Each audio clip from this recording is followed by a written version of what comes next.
everybody, and welcome back to Bondi's Blues. It's time for another American Horror Story Freak Show review.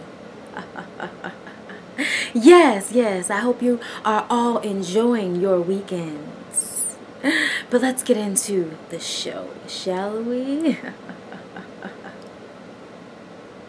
Okay, so the Popos show up looking for that cop that Jimmy and the other freaks killed last week. It's all shaking everybody up.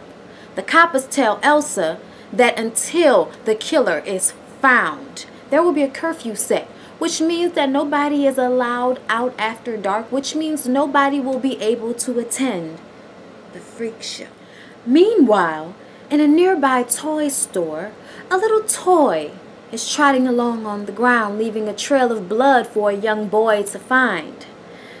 When he comes across the store owner's head, he then himself becomes impaled through the neck by the demented, delirious clown. And yet another murder has taken place in this little town where the freak show is taking place. Something more for the coppers to be going to the freak show trying to figure out. More murders, the more they think it's the freak show people, even though this clown has absolutely nothing to do with the freak show people so far. I mean, because you know there's always some underlying connection that we know nothing about. Okay, so Jimmy is freaking out about killing that cop. It's the first person he ever killed. He's feeling grimy. He's feeling some type of a way about it, okay? So him and the little armed dude Paul and the extremely tall lady unbury the cop so that they can burn all the parts and shatter the ashes as far as the eye can see so that nobody will know they were there. But for some reason they decide to keep the cops badge. And I was like, no, y'all should have got rid of that shit. Y'all should have melted that shit down, okay? Because that's evidence as well. No cop is going anywhere without their badge, okay? So that was stupid to me right then and there. That was some, you know, some amateur shit right then and there, okay? So here come Patty. Oh! Ah! Ce soir, les mamas voulez-vous coucher avec moi ce soir? Okay, so Patty is the maid for Gloria. Now, if y'all remember last episode, okay, the redhead, our random redhead that always pops up every season. Not a random redhead. Y'all know what I'm saying.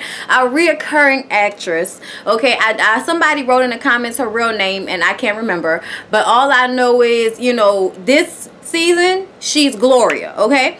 And her son is Dandy. And she does whatever she can to make Dandy happy. But she can't seem to make the boy happy. He's always running around and running amok and being bored. And there's nothing she can ever do to please him. Yeah, it's real aggravating. It's really annoying. And I think this is the part of the show where they're trying to show you that there are freaks everywhere. There are even rich freaks that are supposed to be so refined. But no, they're fucking freaks nonetheless. Because Dandy is a piece of work, okay? He's horrible. He's sitting at the table just flicking his fork like a bored little, like, bitch boy. Like, it just is annoying. And Patty comes out with the escargot and he's like, oh my God, escargot, how boring. Boring to who? Boring to who? Meatloaf is boring, okay? As far as I'm concerned, red beans and rice, boring, okay? Because I'm from New Orleans. But escargot, definitely not in that category. I don't understand. But I guess it's boring to a person that always gets to get the finest things in this world. Anyway, he's complaining about wanting to be a thespian, mother, and I hate you, and I hate this house, and I hate staying here, and I want to go away and be in the show. I might as well go and join the freaks. I'm turning into dust of boredom. And he's like giving us straight theatrical fuckery, and he runs out the house, and then Patty comes up to Gloria and tells her, ma'am, okay, I seem to have found some animal parts behind the shed, and the neighbors keep driving by looking for their cat, and I don't know, ma'am. And Gloria's like, Dandy had nothing to do with that. He's just bored. And I'm like, only on American Horror Story can y'all have this type of fuckery. Like, oh my god, like seriously, he's just bored. I mean, are y'all having sex or what? Okay, like I know mom said I tried to introduce you to the most wonderful girls. Obviously he doesn't want to have sex, okay? Obviously there's something else that he wants to, you know, quench the thirst of. Maybe it's the thirst to kill, because he is definitely coming off like a little fucking psychopath, okay? Like, this is something I guess we should have already figured out, but oh no, we're gonna act like our son's normal when he's killing animals and shit. Okay, Gloria, okay. So anyway, 2 new acts show up to the freak show.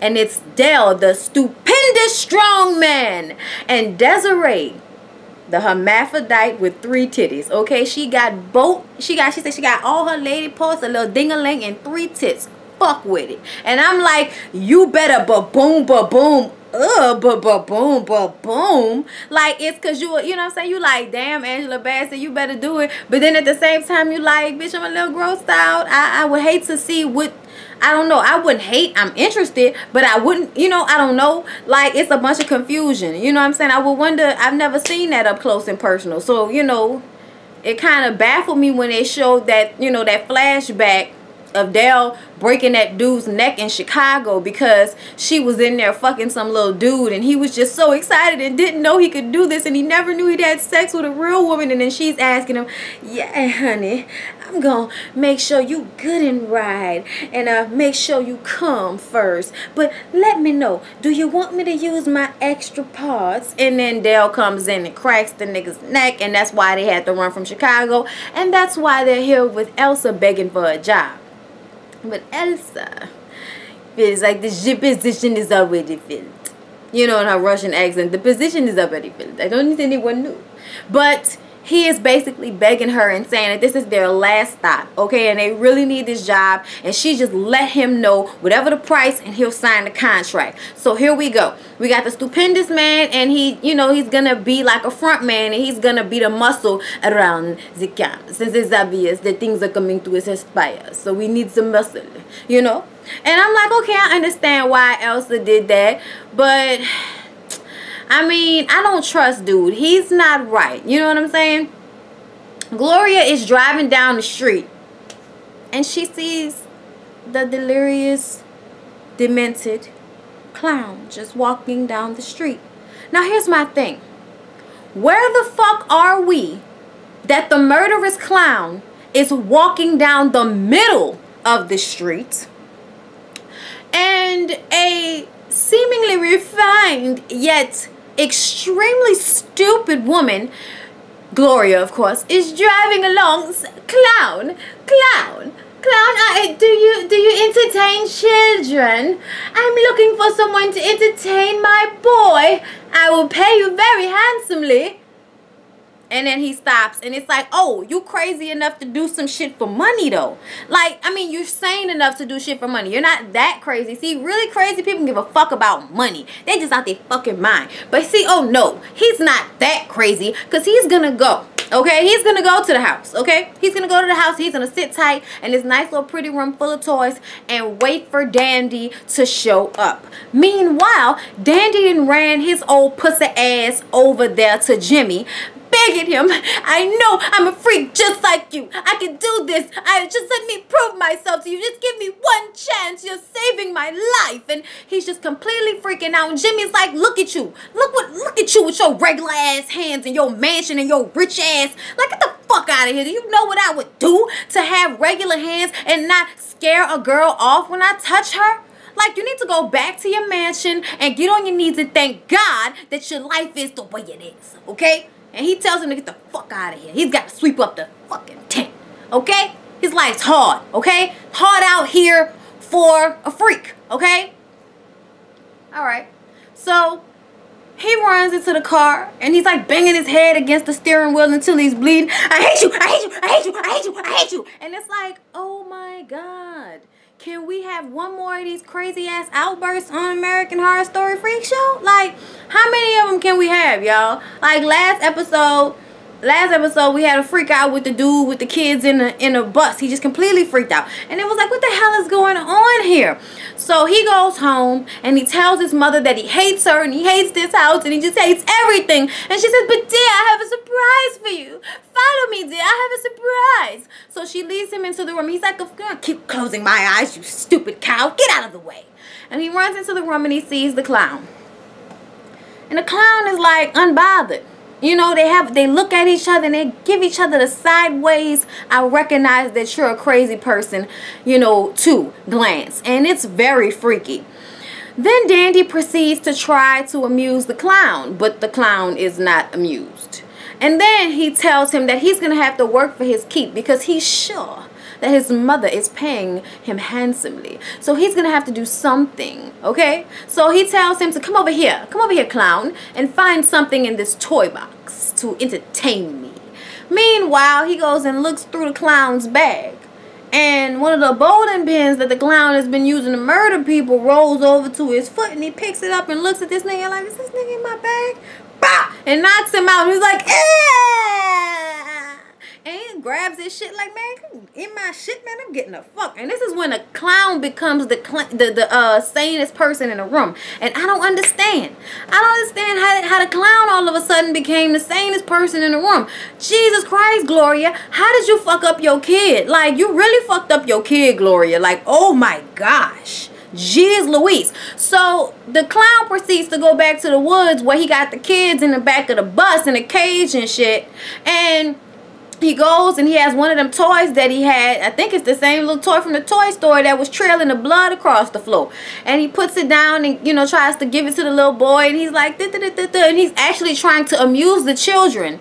But he wouldn't, you know, he wouldn't try to amuse that crazy motherfucker Dandy for nothing. He just stood there looking at him. But the kids he's trying to amuse. And I don't get it, because as soon as they're not amused, he flips out. He brings out the damn, the cut off head, I guess, from the toy store owner. And I was like, what the fuck is this about? So then the girl who had been like trying to break off this board before he got there, like smashed the board with the nail in his neck, and they both ran off. She's running, of course, like a white girl in a scary movie, keeps looking behind her, not looking ahead. And I'm like, bitch, if you run fast enough and you know, look at where you going, you will get the fuck away. All that looking behind you and falling and not really running that hard, like he's just gonna forget that you in the vicinity or something like that, you're fucked up. Because she ran into Dandy's ass, who tried to act like he was going to help her, but then picked her up and brought her back to the bus and told the clown that he's gonna have to make some better security arrangements if they're gonna really have fun. And I'm like,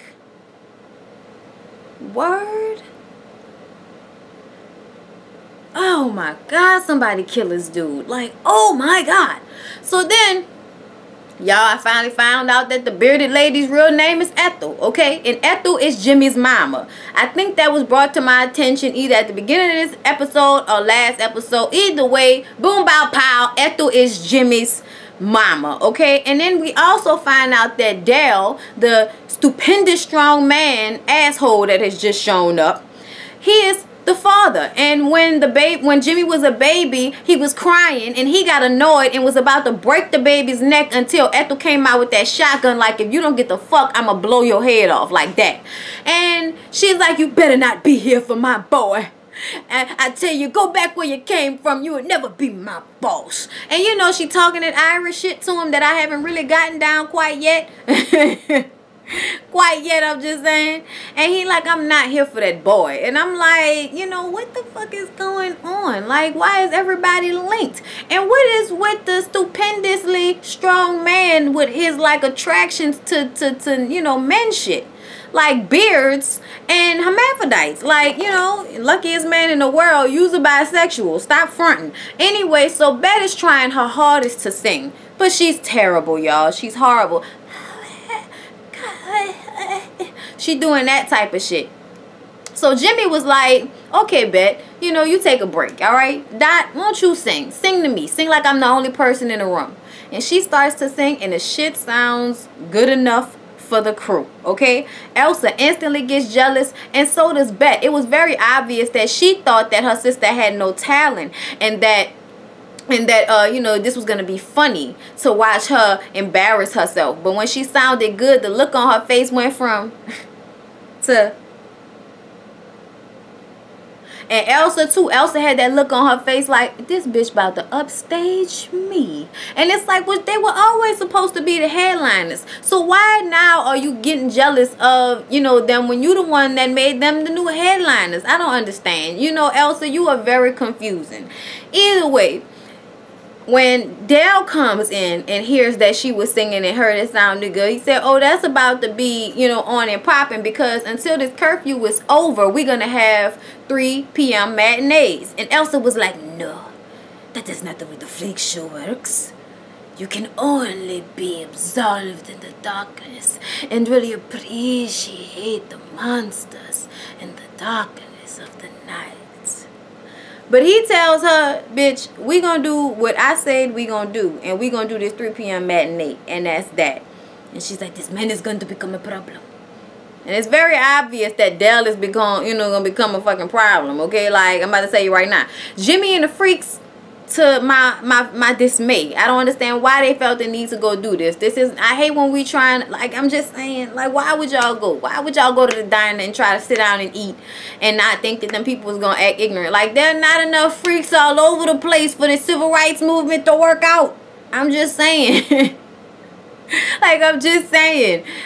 It was so bad to watch. Like, they all sat down at the counter and everybody's looking at them crazy, and this woman's like, excuse me, you're upsetting my daughter. And I'm like, man, shut the fuck up, lady. All right, now I may admit something, y'all. Okay, now this may sound fucked up, but I have the same, like, I cringe at certain disabled people. Okay, it is my natural reaction. I had a family member that was mentally, you know, disabled, and she stayed in a home with a whole bunch of people, and some of them couldn't do certain things for themselves, like, you know, they would be slobbering, or, you know, it was just like this crazy like look, or just, I don't know, that shit would freak me out. I couldn't act ugly with people, though. I can't act ugly, and I'm going to try my very hardest to smile and act fine about it. You know what I'm saying? Because I feel like you can't just be making people feel like shit because you got a problem. You know what I'm saying? Like, I feel like, because there are a lot of people that don't feel freaked out, but my fucking ass was freaked out. So I understand. But at the same time, the people in the diner were completely full of fuck shit, okay? Like, first of all, Paul, you know, with the little arms, he wanted to get the plate of food that the man had, you know, walked off and left. And this bitch gonna try to take the plate from him. He smacked the shit out her hand. And then this when everything set off, and Dale came in there like, you know, he had Jimmy up and said, why y'all trying to be in here showing them the freaks for fucking free? They're not gonna come see the show if y'all all in this motherfucker eating at the diner and shit. Oh, it was your idea. He take Jimmy outside and beat the shit out of Jimmy, okay? It was very, very fucked up, considering the fact that Jimmy doesn't know that Dale is his daddy, but Dale knows that Jimmy is his son.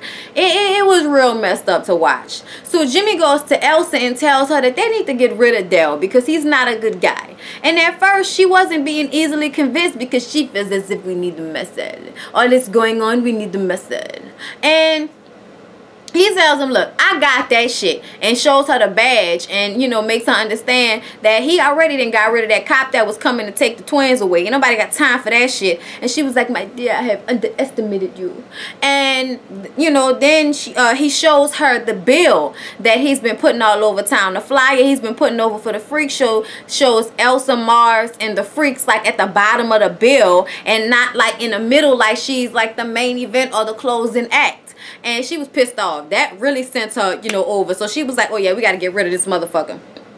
So the cops show up after the performance that the Siamese sisters did, and they went off, okay? Well, yeah, because Beth started to like harmonize and do the backups to Dot. To Dot singing, and it was awesome. And Jimmy left and went to put that badge in Dale's trailer, but Dale saw him. So when the cops showed up from an anonymous call looking for the cops' badge, they found it in Meep's tent. And Meep was the little kid I told y'all about that was biting the heads off of everything. Well, y'all know Meep ain't do shit. Meep ain't got no muscle in him whatsoever. He was so scared when they dragged him out and they brought him to jail. And them cops knew he didn't do it, but they thought that he was going to talk if they tortured him. Well, the motherfucker's not exactly, you know, the most audible creature out here. So that was stupid. If you want somebody to talk, you need to get somebody that actually talks. Meep don't talk. Meep scream, Meep, Meep, Meep, Meep. And he was crying. And when they put him in the cell, all them fucking men was in there. And I'm sure all them men killed him. And it was just very horrible, y'all. It was so, I felt so bad for Meep. Even though he gave me the creeps. I felt so bad for him. And Elsa goes to bed, whispering in her ear when Dot is asleep about how, that Dot deliberately overshadowed her and she steals your power. She steals from you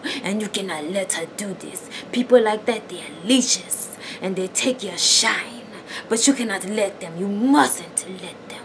You mustn't let her. And then she leaves her with like a little knife, and it's like, so because you jealous of Dot, you want Bet to try to kill Dot. Now I'm not too clear on the science of it all. But I would suppose that if one side of the Siamese twin dies while they are still connected, the other side will die too, because the rigor mortis that will start to formulate in the body or the side of the dead one is going to run into the bloodstream of the live one and kill them, if I'm correct from watching episodes of SVU. Okay, so don't write me down as knowing this exactly, because y'all swear to God I be telling y'all the news out this motherfucker. Okay. Some of y'all though.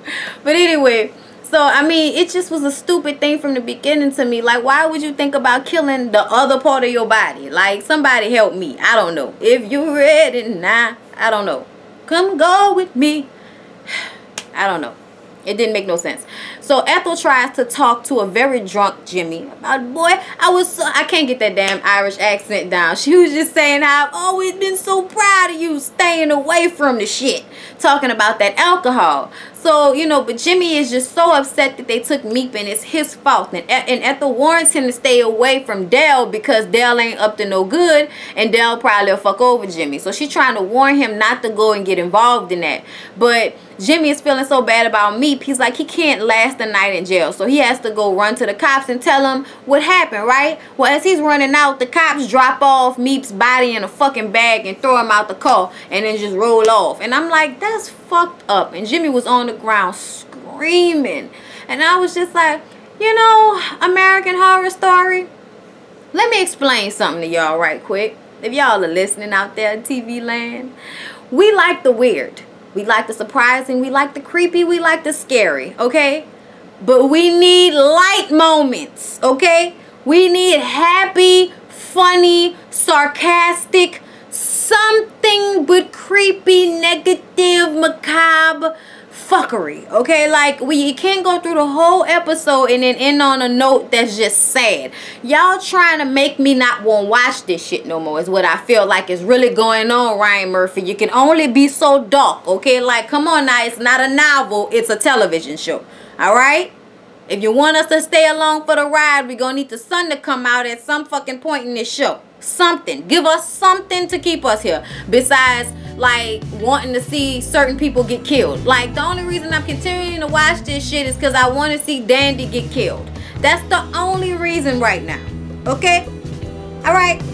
So for my viewers, thank you for watching. Please don't forget to Care Bear, share, like, comment, and subscribe if you haven't already. I hope you enjoyed my American Horror Story Freak Show review. I'll see you guys in the next one. Mwah.